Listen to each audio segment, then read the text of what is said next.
Canada के 2026 के changes में एक पैटर्न है जो ज्यादा लोग कनेक्ट नहीं कर रहे। अगर तुम कनाडा में किसी भी स्टेटस पे रह रहे हो या फिर प्लान भी कर रहे हो यहाँ पे मूव होने का, तो ये पैटर्न समझना बहुत जरूरी है। सो अगर तुम कनाडा या उसकी गवर्नमेंट का फोकस समझना चाहते हो तो एंड तक देखना, वरना पूरा पैटर्न समझ नहीं आएगा।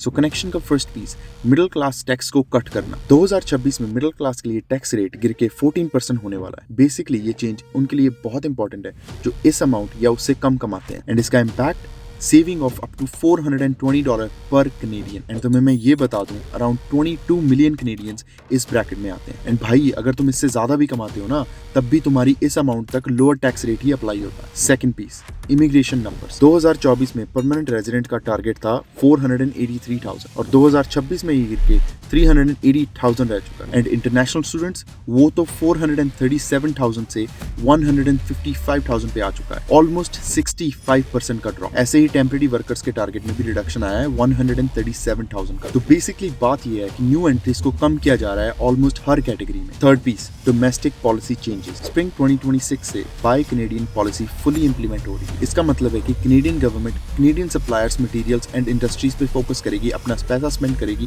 Which is actually good. इसी के साथ कुछ और कॉस्ट रिलेटेड रूल्स भी चेंज हो रहे हैं, जैसे कि बैंक्स की एनएसएफ फी जो रफली अराउंड $50 होती थी, अब कैप कर दी जाएगी $10 पे। Then first time home buyers के लिए up to $50,000 GST HST rebate होगा। वैसे तो देखा जाए तो ये इंडिविजुअल चेंजेस हैं, लेकिन कलेक्टिवली ये domestic spending and Canadian first programs को एक्सपेंड करते हैं। लेकिन अब सवाल ये है कि इसमें पैटर्न क्या है। तो पैटर्न समझने के लिए तुम इन तीनों पीसेस को कलेक्टिवली देखोगे तो तुम्हें दिखेगा कि टैक्स रेट्स एडजस्ट हो रहे हैं कनेडियन टैक्स पेयर्स के लिए, इमिग्रेशन टारगेट्स टाइटन हो रहे हैं न्यू इनफ्लो को कम करने के लिए, गवर्नमेंट स्पेंडिंग एंड बेनिफिट्स अब कनेडियन पे अपना फोकस बढ़ा रहे हैं, from high intake growth to internal stabilization and cost control. तो भाई अगर तुम ऑलरेडी कनाडा में हो तो ये चेंजेस तुम्हें डायरेक्टली अफेक्ट करते हैं। एंड अगर तुम फ्यूचर में कनाडा मूव होने का सोच रहे हो तो भाई नंबर ये दिखाते हैं कि स्लॉट्स कम है एंड कॉम्पिटिशन ज्यादा। एंड इसलिए इन सब चीजों को समझना जरूरी है अपना डिसीजन लेने से पहले। तो ये थे कनाडा के 2026 के important changes. So don't forget to like and उसके साथ शेयर करना मत भूलना, जिसके लिए ये चेंजेस बहुत क्रिटिकल हो सकते हैं। एंड तुम इन डिसीजंस के बारे में क्या सोचते हो कमेंट्स में बताओ।